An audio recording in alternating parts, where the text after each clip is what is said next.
ఈ పార్టీ ఎవరి సొత్తు కాదు. అన్న నందమూరి తారక రామారావు గారి తర్వాత మన రాష్ట్ర అధ్యక్షులు మాన్యశ్రీ నారా చంద్రబాబు నాయుడు గారు అధ్యక్షతన పార్టీ ఎవరికి టికెట్ ఇస్తే పార్టీ క్యాడర్ అంతా కూడా ఆ అధినేత ఇచ్చిన పార్టీ టికెట్ ఇచ్చిన వారికి మనం కట్టుబడి చేయవలసిన సమయం ఇది. అయితే శ్రీకాకుళం పట్టణానికి వచ్చినప్పటికైతే శ్రీకాకుళం పట్టణంలో అనేక కులాలు మతాలు వర్గాల సమ్మేళనం ఈ శ్రీకాకుళం పట్టణం. అందరికీ నమస్కారం. ఈరోజు కృష్ణా పార్క్ దగ్గర శ్రీకాకుళం నడిబొడ్డులో మీరు నాకు ఈ ఆత్మీయ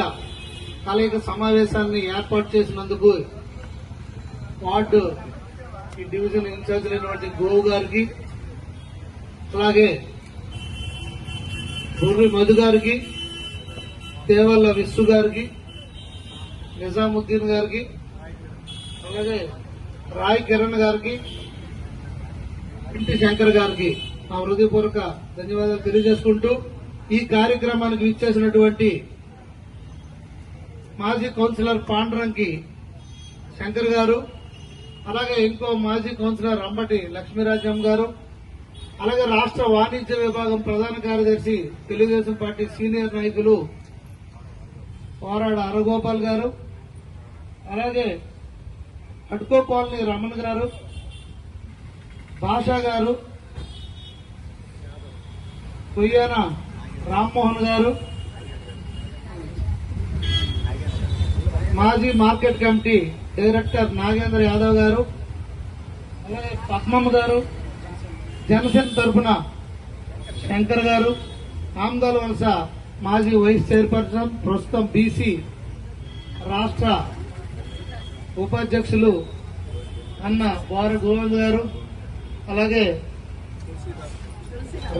దమ్మల వీధి పొన్నాడ రవి గారు, తులసీదాస్ గారు, తులసిరామ్ వరప్రసాద్ జనసేన గారు, తులసిరామ్ గారు పుట్టూరు తులసిరామ్ గారు, కోరడ పద్మావతి గారు, వారి శత్రుఘ్నులు గారు, రమణమ్మ బూర్ల రమణమ్మ గారు, సాయిలక్ష్మి గారు, ఇతర కార్యకర్తలు నాయకులు ప్రసాద్ గారు,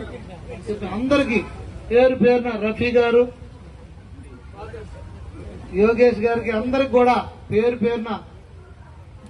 మన నాగరాజు గారు న్యూట్రిషన్ స్పెషలిస్ట్ అందరికి కూడా పేరు పేరున నా హృదయపూర్వక ధన్యవాదాలు నమస్కారాలు తెలియజేసుకుంటూ ఈరోజు ఈ ఆత్మీయ సమావేశానికి ఇచ్చేసినటువంటి అభిమానులకి అందరికి కూడా నా హృదయపూర్వక ధన్యవాదాలు తెలియజేసుకుంటున్నాను.